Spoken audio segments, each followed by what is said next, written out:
quand on parle de séparatisme, ça vous renvoie directement à des ethnies ou à des groupes qui veulent se détacher géographiquement et administrativement de leur pays. L'islam au présent avec Philippe Robichon sur Beurre FM. Un nouveau mot, une nouvelle expression s'impose. Le séparatisme religieux.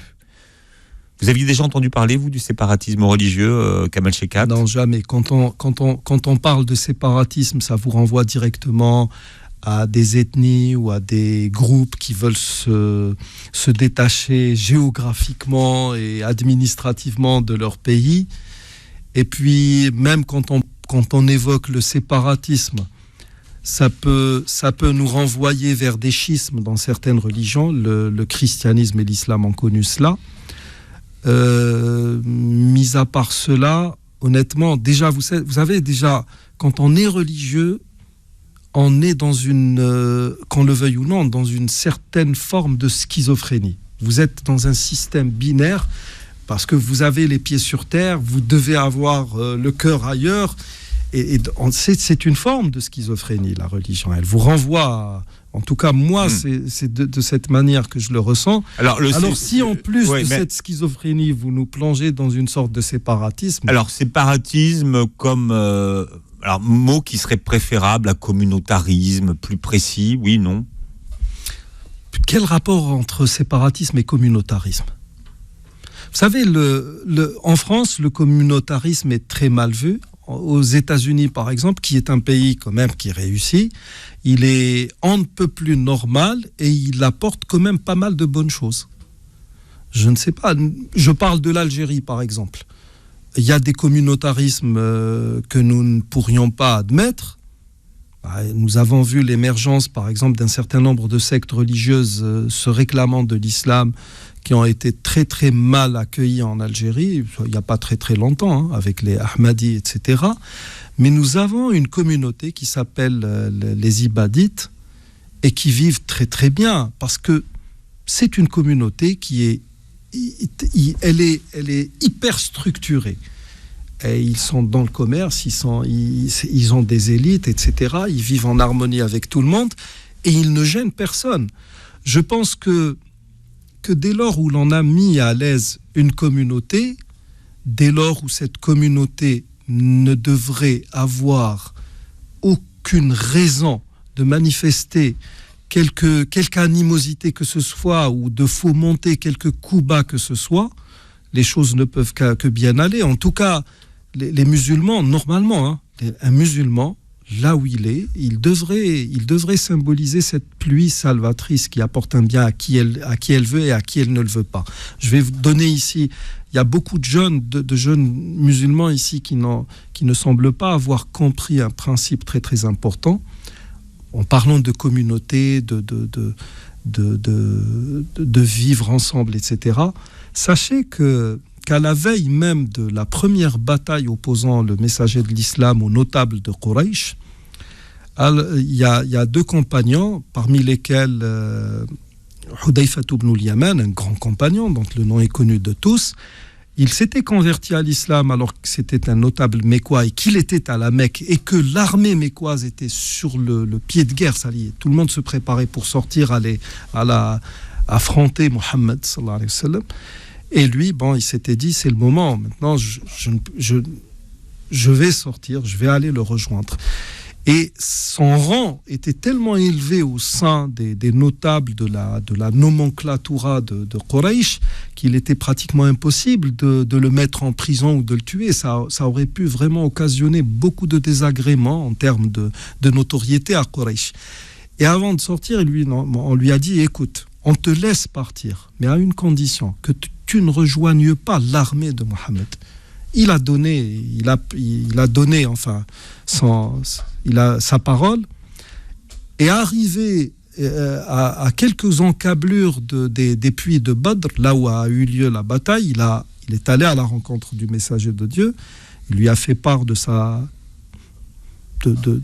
profession de foi, de sa conversion à l'islam. J'aime pas trop ce terme.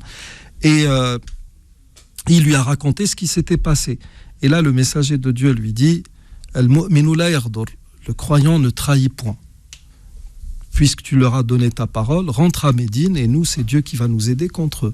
Donc, il y a je vais vivre quelque part. D'entrée de jeu, je suis un pacifiste. Et même si je me défends, je dois trouver des moyens de défense qui soient adéquats.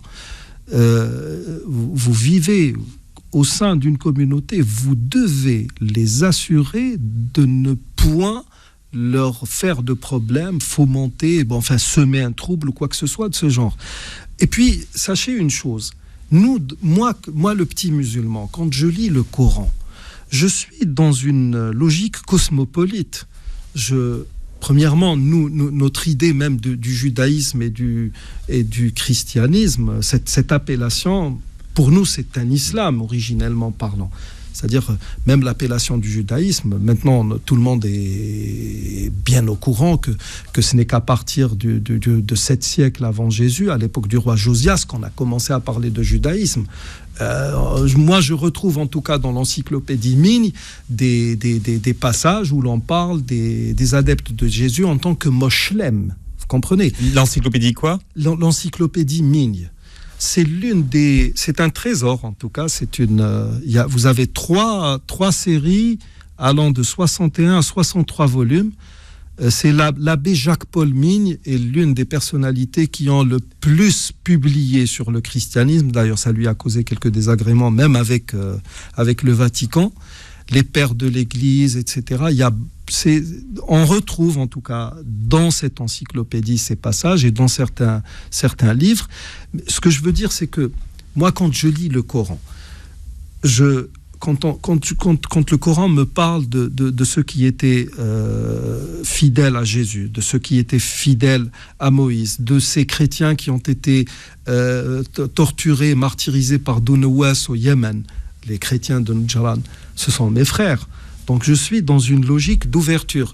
Et puis, quand vous venez me parler de communautarisme, si je suis en vase clos, je vis dans une communauté, je sais pas, je trouve ça tout à fait naturel et je n'ai aucune raison de m'opposer aux autres, normalement. Mais en quoi, Kamel Shekat, les musulmans sont dans ce qu'on appelle le sécularisme, plutôt ?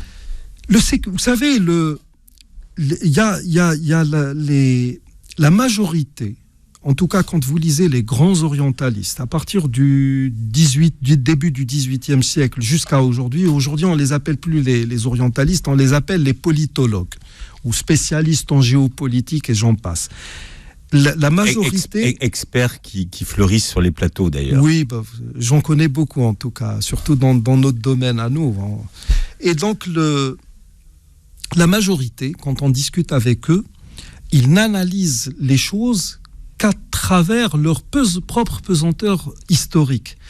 Et quand on parle d'islam, beaucoup n'arrivent pas à le faire sans passer par ce prisme religieux qui est le 2000 ans de christianisme, je ne sais combien de milliers d'années de judaïsme. À la limite, c'est ubuesque, pour ne pas dire bête. Parce que là, vous voulez analyser quelque chose, analysez-la autrement. Et donc, quand on parle, par exemple, de l'islam, beaucoup vous parlent de théocratie. Moi, quand je vois ces journalistes parler de théocratie, ça veut dire qu'ils n'ont absolument rien compris. Théocratie, ça veut dire ? Théos et kratos, ça veut dire pouvoir de Dieu. Dans le catholicisme tel qu'on le connaît actuellement, le pape est frappé d'impeccabilité, ce que nous appelons en langue arabe l'isma, l'infaillibilité. Donc, il incarne en sa personne le pouvoir de Dieu. L'Église a eu effectivement le pouvoir pendant un certain nombre de siècles. Dans la conception musulmane, que vous soyez super grand savant, mufti, juge ou je ne sais quoi, vous n'êtes pas ministre de Dieu. Vous êtes un musulman qui est doué d'une science que vous êtes censé diffuser aux gens sans passer... Vous n'êtes pas un canal qui fasse de vous un ministre de Dieu. Donc vous êtes dans le théocentrisme.